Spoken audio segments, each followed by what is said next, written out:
Hello नमस्कार साथियों। स्वागत है आपका तीसरे वीडियो के अंदर।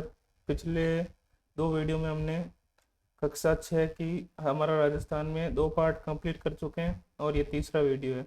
चलिए वीडियो को शुरू कर देते हैं। तो आज तीसरा अध्याय है और इसमें हम पढ़ने जा रहे हैं इतिहास जानने के स्रोत। तो इससे एक सवाल आपका बनेगा ही बनेगा। ठीक है, प्रमुख प्रमुख जो हाईलाइटेड चीज़ें हम पढ़ लेते हैं ताकि आपका टाइम वेस्ट ना हो। तो देखिए, प्राचीन काल के इतिहास के अध्ययन से हमें सभ्यता के क्रमिक विकास का ज्ञान होता है। ठीक है, इतिहास जानने के स्रोत अनेक हैं जिनमें मुख्यतः दो भागों में विभक्त किया गया है। दो कौन कौन से दो हैं? एक तो है पुरातात्विक स्रोत और दूसरा है साहित्यिक स्रोत। ठीक है, अब पुरातात्विक स्रोत क्या होता है वो देख लीजिए। प्राचीन काल के वे अवशेष जिनसे हमें स्थान और घटना के संदर्भ में को समझने में सहयोग मिलता है उनको हम क्या कहते हैं? पुरातात्विक स्रोत। अब देख लीजिए पुरातात्विक स्रोत के उदाहरण, जैसे कोई अभिलेख हो गया, मुद्रा हो गई यानी कि सिक्के, स्मारक हो गया जैसे कि दुर्ग है, बावड़ियां हैं आदि, और कलाकृतियां जैसे कि मूर्ति एवं उत्खनन में प्राप्त सामग्री शामिल है। इनसे तत्कालीन जनजीवन को समझा जा सकता है। पुरातात्विक स्रोत संक्षेप में इस प्रकार है। अब हम पुरातात्विक स्रोत कौन कौन से हैं वो देख लीजिए आप। पहला है अभिलेख।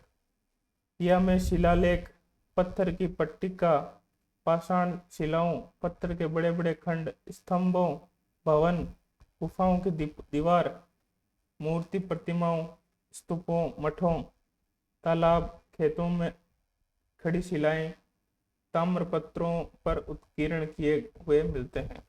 यानी कि अभिलेख क्या है? मान लो किसी शिलालेख जो है किसी पत्थर पर लिखा गया हो, चाहे बड़े पत्थर पर, चाहे स्तंभ पर, चाहे दीवार पर आदि पर जो लिखा गया है उसे हम कहते हैं अभिलेख। अब अभिलेखों की उपयोगिता क्या है? यह विविध भाषाओं में गद्य और पद्य दोनों ही शैलियों में लिखा जाता है या मिलता है। इन अभिलेखों में शासक, उनके आश्रित लोगों, रानियों, राजकुमारों, सामंतों आदि के नाम, घटना की तिथियां, शासन कार्यों और आज्ञाओं का उल्लेख मिलता है।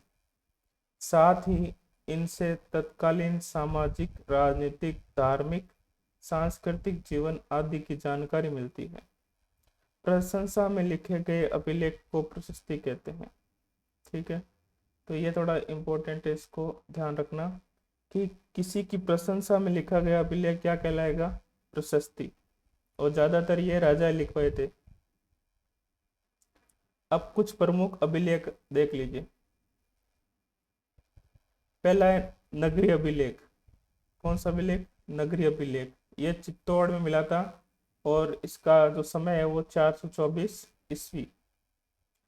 दूसरा है कंसवा अभिलेख। ये कोटा से मिला था और इसका समय है 738 ईस्वी।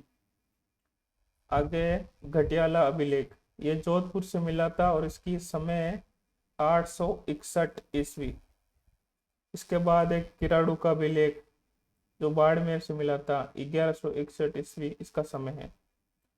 आगे नांदसा, वो ये मिला था आपके भीलवाड़ा से और 225 ईस्वी इसका समय है। इसके बाद है बरनाला का अभिलेख। ये जयपुर से मिला था और इसका टाइम है 278 ईस्वी। इसके बाद है सामोली शिलालेख। ये आपके उदयपुर से मिला था और इसका टाइम पीरियड है 646 ईस्वी। ठीक है, तो इस इन अभिलेखों से किसके बारे में जानकारी मिली? धार्मिक व्यवस्था, यज्ञ के प्रकार, भूमि और द्रव्यदान, राजनीतिक सीमा आदि की जानकारी प्राप्त होती है। अब उदाहरण के रूप में देख लीजिए आप, घटियाला अभिलेख प्रतिहारों और बिजोलिया शिलालेख चौहानों का इतिहास जानने के महत्वपूर्ण साधन है। तो आपसे पूछा जा सकता है कि घटियाला अभिलेख में किस राजवंश का उल्लेख है? तो गुर्जर प्रतिहार वंश का। और बिजोलिया शिलालेख जो भीलवाड़ा से मिला उसमें चौहानों का इतिहास दिया गया है। फिर आगे चिरवा का शिलालेख रावल समर सिंह के युग की जानकारी देता है। तो चिरवा का शिलालेख जो है चित्तौड़ से मिला था। चित्तौड़ में एक मंदिर है समिदेश्वर मंदिर, वहां से चिरवा का शिलालेख मिला और इसका टाइम पीरियड है 1273। और चिरवा के शिलालेख से किसकी जानकारी मिलती है? रावल समर सिंह की। ठीक है, मेवाड़ के शासक रावल समर सिंह की।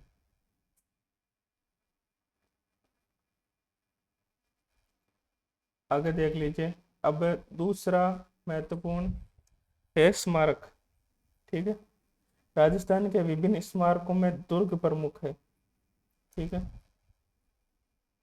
चित्तौड़गढ़, जालोर, गागरोन, रणथंभौर, आमेर, मेहरानगढ़, तारागढ़, कुंभलगढ़ आदि दुर्ग महत्वपूर्ण है।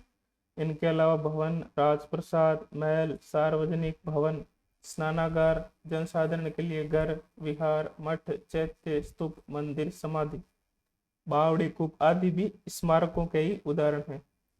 यह में तत्कालीन स्थापत्य कला, धार्मिक विश्वास, उपासना पद्धति, मनुष्य की चेतना और समृद्धि का ज्ञान करवाते हैं। तो सीधा सीधा याद रख लेना, स्मारक का मतलब है कोई दुर्ग हो गया, स्नानागार, भवन, मंदिर, स्तूप, चैत्य, ये सभी किसके उदाहरण हो जाएंगे? स्मारकों के। अब आगे मुद्राएं। मुद्रा अथवा सिक्कों, छापों या प्रतीकों से किसी भी काल विशेष की राजनीतिक, धार्मिक, आर्थिक स्थिति का पता लगता है। मुद्राओं पर अंकित चिन्ह, भाषा, लिपि, सन, संवत, नाम सहित धातु की शुद्धता, नाप तोल आदि से हमें उस समय की समृद्धि का ज्ञान होता है। यानी कि मुद्रा से भी जो है इतिहास के बारे में बहुत कुछ चीजें पता चलती है। सिक्के राज्य व शासक की शक्ति के सूचक भी हैं। ठीक है, आहड़, रेड, बैराट, कंगमैल, सांभर, सुखड़िया के उत्खनन से प्राप्त सिक्के मुद्राओं से क्षत्रपों, मालव, चौहान और कुहिल आदि वंश के काल के राज्य शासन अधिकृत सीमा के बारे में जानकारी मिलती है। सिक्कों से भी जो है इतिहास के बारे में बहुत कुछ पता चलता है। आगे बर्तन और कलाकृतियां। उत्खनन से हमें तत्कालीन बर्तन आदि कलाकृतियां प्राप्त हुई। कलाकारी में बर्तनों पर चित्रण, यानी कि जो बर्तन थे उस पर चित्र बनाए गए। खंभों पर खुदाई, किवाड़ व गवाक्ष, गोखड़ों की कारीगरी आदि भी देखने को मिलती है। अब यहाँ एक शब्द है गोखड़ो। गोखड़ो का मतलब है गवाक्ष, और गवाक्ष कहते हैं साधारण भाषा में खिड़की को। ठीक है, तो एग्जाम में पूछा जा सकता है कि गोखड़ो क्या है, और 4 ऑप्शन दे देंगे, इसमें से एक होगा खिड़की, तो आपको वहां राइट कर देना है। खिड़की नहीं होगा तो गवाक्ष दे देगा। हमें ऐसे बर्तन भी प्राप्त होते हैं जिनकी बनावट, पॉलिश, रंग आदि उस काल की उत्कृष्ट कला को दर्शाते हैं। राजस्थान के अनेक स्थान से उत्खनन में प्राप्त मृदभांड, प्याले, रकाबियां, धूप पात्र, दीपक आदि से हम पूर्वजों के कला कौशल को सहज ही समझ सकते हैं। गणेश्वर, गणेश्वर सभ्यता कहाँ पर है? नीम का थाना, सीकर की ताम्र संस्कृति के अवशेष, यानी गणेश्वर सभ्यता जो है यहाँ पर ताम्र संस्कृति का अवशेष मिला है। आगे जोधपुरा सभ्यता, ये जयपुर में है और नौवा भरतपुर में है। देखिए नाम जोधपुरा है लेकिन जयपुर में, इसको आप याद कर लेना। जोधपुरा, जयपुर व नौ भरतपुर से प्राप्त काले और लाल रंग के मृदभांड। तो आपसे पूछा जा सकता है कि काले और लाल रंग के मृदभांड कहाँ से मिले हैं? तो कहाँ से मिले हैं? जोधपुरा और नौहा सभ्यता से। आगे आहड़ व गिलुंड से प्राप्त प्रस्तर और फलक आदि में कला कौशल देखा जा सकता है। यानी आहड़ और गिलुंड से भी जो है प्रस्तर मिले हैं, फलक मिला है। ठीक है, आगे बढ़िए। आगे ताम्रपत्र। अब ताम्रपत्र क्या होता है? यहाँ फोटो दे रखी है, इसको गौर से देखिए। मतलब तांबे का एक पत्र होता है, उस पर खोद कर कुछ लिखा जाता है। ठीक है, उसी को हम क्या कह देंगे? ताम्रपत्र। दान पुण्य से संबंधित होने से इन्हें दान पत्र भी कहा जाता है। यानी कि ताम्रपत्र विशेष रूप से जो थे, कोई भी व्यक्ति जब दान करता था तो उसके नाम से ताम्रपत्र खुदवाया जाता था। जैसे कि राजा हो गया या कोई जमींदार हो गया तो वो ताम्रपत्र खुदवाता था। इनसे हमें शासक, काल, भाषा, पर्व, धर्म, भूमि, भूमि के प्रकार, नाप तोल, दान के प्रकार आदि का पता चलता है। यानी ताम्रपत्र में जो राजा जो भी भूमि दान देता था या राजा किस धर्म से संबंधित था, भाषा कौन सी है, किस काल का था और कौन सा शासक था, इसके बारे में जानकारी किससे प्राप्त हो जाएगी? ताम्रपत्र से। आगे है दूसरा प्रकार हमारा इतिहास जानने का स्रोत में, दूसरा है साहित्यिक स्रोत। अब साहित्यिक स्रोत में महत्वपूर्ण पुस्तकें आएंगी। ठीक है, इतिहास जानने में साहित्य की भूमिका बहुत महत्वपूर्ण है। संस्कृत, हिंदी, राजस्थानी, उर्दू, फारसी में लिखा गया साहित्य जो है प्रचुरता के साथ मिलता है।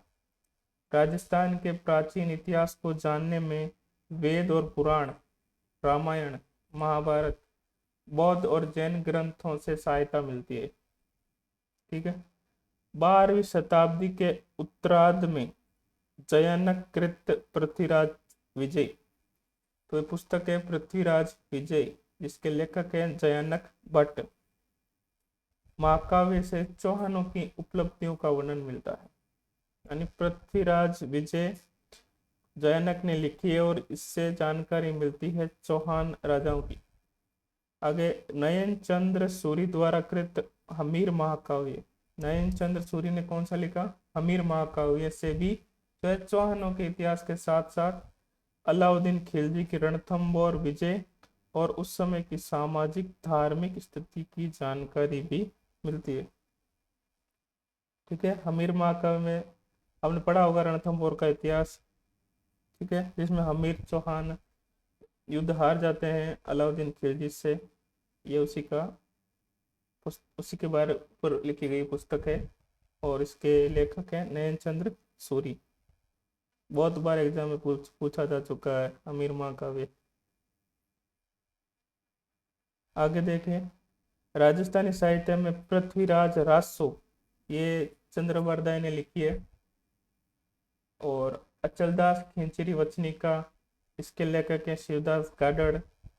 पद्मनाभ द्वारा कृत कानड़ देव प्रबंध, तो कानड़ देव प्रबंध लिखी है पद्मनाभ ने। बीकानेर के दलपत सिंह द्वारा लिखित दलपत विलास, और इसकी एक रचना और है खुमान रासो। तो दलपत सिंह ने कौन कौन सी लिखी है? दलपत विलास और खुमान रासो। इसके बाद है जग्गा खिड़िया, इसने लिखी है वचनिका। अभी इसमें अधूरा दे रखा है इसलिए मैंने नीचे पूरा नाम इसका दे रखा है। ठीक है, जग्गा खिड़िया ने लिखी है राठौड़ रतन सिंगरी महेश दास सोतरी वचनिका, ये इसका पूरा नाम है। ठीक है, आगे ख्यात विषयक साहित्य में प्रसिद्ध राजपूत राजवंशों की स्थापना, राजाओं का वंशक्रम, राज्य क्षेत्र आदि का वर्णन होता है। यानी ख्यात में किसका वर्णन होगा? राजवंश की स्थापना, राजाओं का वंशक्रम, राज्य क्षेत्र आदि का वर्णन। जिसमें देख लीजिए आप कौन कौन सी ख्यात प्रमुख है। तो नैनश्री ख्यात, इसमें जोधपुर का इतिहास से संबंधित चीजें। बांकीदासरी ख्यात है, इसमें भी जोधपुर से संबंधित है। दयालदास ख्यात, यह बीकानेर के राठौड़ वंश पर लिखी गई है। जोधपुर राज्य की ख्यात आदि से इतिहास जानने में सहायता मिलती है। फारसी और उर्दू त्वारीखों, त्वारीख का मतलब है उर्दू फारसी के ऐतिहासिक ग्रंथों को जो है त्वारीख कहते हैं। इससे भी हमें जो है मध्यकालीन राजस्थान का इतिहास जानने में मदद मिलती है। आगे देख लीजिए आप कर्नल जेम्स टॉड, इनकी कौन सी पुस्तक है? Annals and antiquities of Rajasthan, यह भी एक प्रमुख पुस्तक है, आपको याद रखना है और एग्जाम में तो पता नहीं कितनी बार इसको पूछ लिया है। एक पुस्तक और है टॉड की, पश्चिम भारत की यात्रा। फिर आगे देखिए बूंदी के महाकवि सूर्यमल मिश्रण का वंश भास्कर, आपसे पूछा जा सकता है कि वंश भास्कर के लेखक कौन है? सूर्यमल मिश्रण, ये भी बहुत बार एग्जाम में आ चुका है। आगे कविराज श्यामल दास द्वारा कृत वीर विनोद, ये भी बहुत बार पूछा जा चुका है। तो वीर विनोद के लेखक हो जाएंगे कविराजा श्यामल दास, ठीक है, और ये उदयपुर के थे। आगे देखें, विश्वेश्वर नाथ रेऊ, इन्होंने लिखी है मारवाड़ राज्य का इतिहास, ये भी इम्पोर्टेंट है, हाईलाइटेड है, ठीक है। आगे गौरी शंकर हीराचंद ओझा द्वारा लिखित उदयपुर का, जोधपुर का, सिरोही का, डूंगरपुर का, बांसवाड़ा का और प्रतापगढ़ का इतिहास उल्लेखनीय है। अब देखिए आपके सामने 3 फोटो है। पहली है कर्नल जेम्स टॉड की, दूसरी है गौरी शंकर हीराचंद ओझा की और तीसरी है कविराजा श्यामल दास की। अब पाठ हमारा समाप्त हो चुका है और इसके पीछे कुछ प्रश्न है जो हो सकता है कि आपके एग्जाम में आ जाए, तो ठीक है, इसको देख लेते हैं एक बार। पहली शब्दावली दे रखी है यहाँ पर। अभिलेख का मतलब होता है ताम्रपत्र, पत्थर आदि पर खोदा हुआ लेख, यानी चाहे पत्थर पर खुदा हुआ लेख हो चाहे ताम्र पत्थर पर हो, वो कहलाएगा क्या? अभिलेख। उसके बाद है उत्खनन, उसका साधारण सा अर्थ है खुदाई। मृदभांड, इसका अर्थ होता है मिट्टी के बर्तन। आगे देखिए प्रश्न है, वंश भास्कर के लेखक, अभी पढ़ा है सूर्यमल मिश्रण, बूंदी के लेखक थे और कवि भी थे, महाकवि। आगे रिक्तस्थान वाले हैं, प्रशंसा में लिखे गए अभिलेख को क्या कहा जाता है? तो क्या कहा जाता है? प्रशस्ति। संस्कृत में उत्कीर्ण 4वां शिलालेख का शिलालेख रावल समर सिंह के युक्तक की जानकारी देता है, ठीक है। तो इसमें प्रश्न क्या बनेगा आपके कि किस शिलालेख में रावल समर सिंह के युक्तक की जानकारी मिलती है? तो शिलालेख हो जाएगा 4वां का शिलालेख जो चित्तौड़ से मिला है और संस्कृत भाषा में लिखा हुआ है, ये भी आपको याद रखना। उसके बाद आपके इम्पोर्टेंट प्रश्न हो जाएगा ताम्रपत्र किसे कहते हैं? तो हमने पीछे पढ़ा था कि तांबे की एक चद्दर या जो पत्थर है उस पर लिखा गया जो लेख होगा वो क्या कहलाएगा? ताम्रपत्र। और इससे क्या जानकारी मिलती है? वही जो दान पुण्य की जानकारी मिलती है। तो हमारा पाठ पूरा हो चुका है और आगे अगले वीडियो में हम अध्याय 4 भी पढ़ेंगे, इसमें प्राचीन सभ्यता स्थल पढ़ेंगे, ठीक है। तो वीडियो को यही समाप्त करते हैं। उम्मीद है वीडियो पसंद आया होगा। मिलते हैं एक नए वीडियो के साथ, तब तक के लिए धन्यवाद।